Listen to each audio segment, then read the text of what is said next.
Well, May certainly came with some interesting silver linings, to say the least. Welcome to your June reading.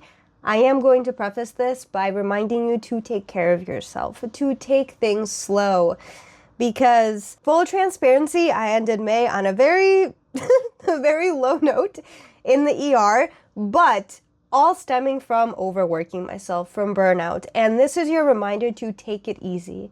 There is nowhere that you need to be, but right here, right now, there is nowhere that you need to rush. And if you struggle with anxiety or depression or changing of the weather or things just not working out for you, then please take it slow, because there's nowhere that you need to rush to.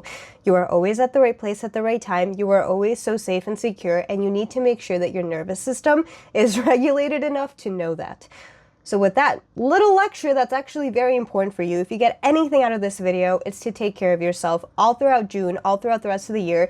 Put yourself first. You're a priority. Your mental health and your physical health is a priority, and you need to treat it as such. With that being said, let me see what is actually coming your way in June. Hopefully it's beautiful. Hopefully it's wonderful. The Queen of Pentacles is following it as the first card. Speaking of taking care of yourselves, the cards are confirming it, because as you know, how I read the Queen cards is that the Queens know what they need. They know how to take care of themselves, but they also know how to take care of everybody else, and therefore they sometimes forget about themselves. So, prioritize yourself. Nurture yourself. When you can grow your own plants, your own seeds, when you can fertilize the things that you need, being selfish is the most selfless thing that you can do, because if you take care of yourself and your energy, you're going to be able to take care of everyone else around you, which I know that you want to do. I know that you want to do that. That's why you are here.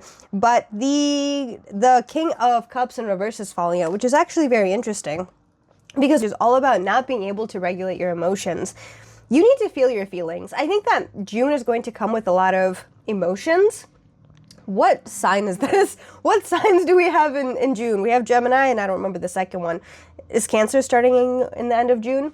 Very interesting. You need to feel your emotions. You have a lot of things pent up, whether it be anxiety, whether it be depression, whether it be burnout, whether it be anger, whether it be hopelessness, that you need to get out to the surface, because the more that you keep it inside you, the more that you try to pent it and protect other people from it because you take care of others instead of taking care of yourself first, the less you are able to regulate your emotions, the less that you are able to help yourself and therefore help others. So you're gonna have to feel things. I'm sorry to tell you, this is not a very happy reading. It's not sad, but it's just a reminder that you are human.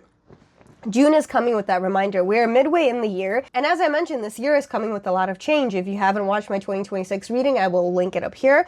But 2026 is coming with a lot of change, and right now you're at this point in time where you have to learn to change your mental state, your mindset, the way that you regulate your nervous system, because what you have been doing the past 6 months or even before that is not working out the way that you wanted to.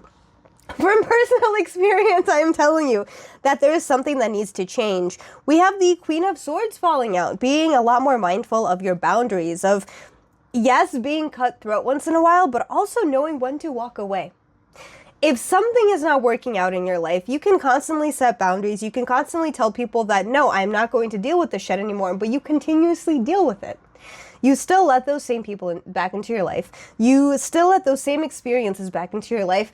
You've been telling yourself that you don't want to stay at this job, that you deserve a better relationship, that you deserve a better relationship with yourself, and yet what are you doing? You are constantly building up walls and trying to overwork yourself instead of simply doing less.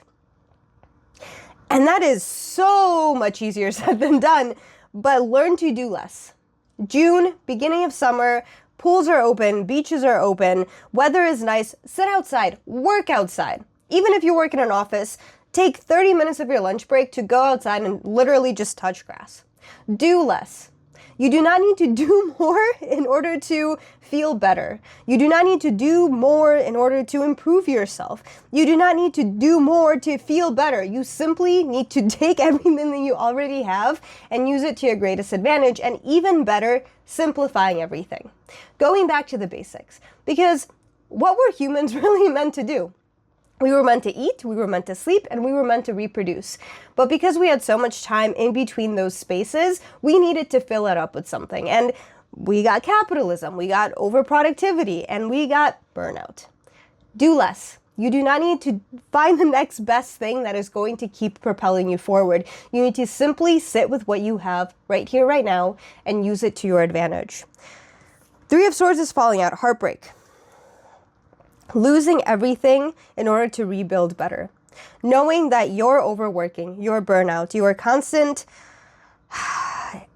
masculine energy, frankly, in being in this fight or flight mode and constantly seeking instead of finally being open to receiving is catching up to you. You need to learn to receive. You need to learn to regulate your emotions, and you need to bring your nurturing energy back to you. What I want you to do is do something physical for yourself at least once a week. And what I mean by this is actually set aside time to meditate, to journal, to go get a massage once a week, every single week. Yes, it can get expensive, so maybe get your friend to do it, get your partner to do it, but massage, spa day, journaling, meditating, exercising, and it doesn't have to be anything grand. You don't have to overexert yourself in terms of exercising, but taking care of yourself mentally, by taking care of yourself physically, something that you can see, something that is tangible to you. Maybe getting yourself a sweet treat, maybe buying yourself a new book, maybe sitting outside for 30 minutes every single day. All of those little things add up. The same way that all of these negativities add up to lead you to heartbreak, to lead you to burnout, to lead you to a dysregulated nervous system. The exact same way, every single little thing that you do for yourself, for gratitude, for self-love, for curiosity, for pleasure, is going to make you feel better. But it's not going to be a quick and easy process. It's going to take time, and that is why I'm telling you to take this month as your break month. To take it slow. How many times have I said that?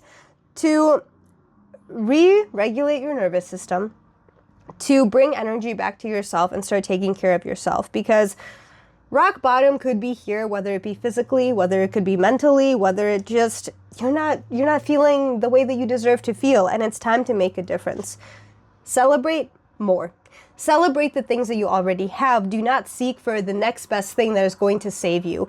Whatever that may be, whether it be a physical thing that maybe you feel like your self-esteem isn't where it should be. And you think that the next product or the next spa day where you do a whole expensive facial is going to make you feel better. But in reality, it's all mental.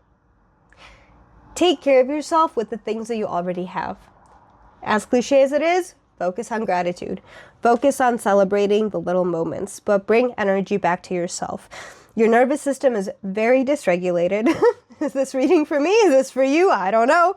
But instead of constantly overworking yourself and building up boundaries and saying that if I distract myself, that is going to be good enough, you need to simplify your life. You need to take it slow. And to avoid this heartbreak happening in the first place, please take care of yourself. But if it does happen, know that you have so many things to strive for in the present moment to keep you regulated, to keep you safe, and to keep you secure. Please take care of yourself, and I'm wishing you the most peaceful June that you have ever experienced. Go touch grass.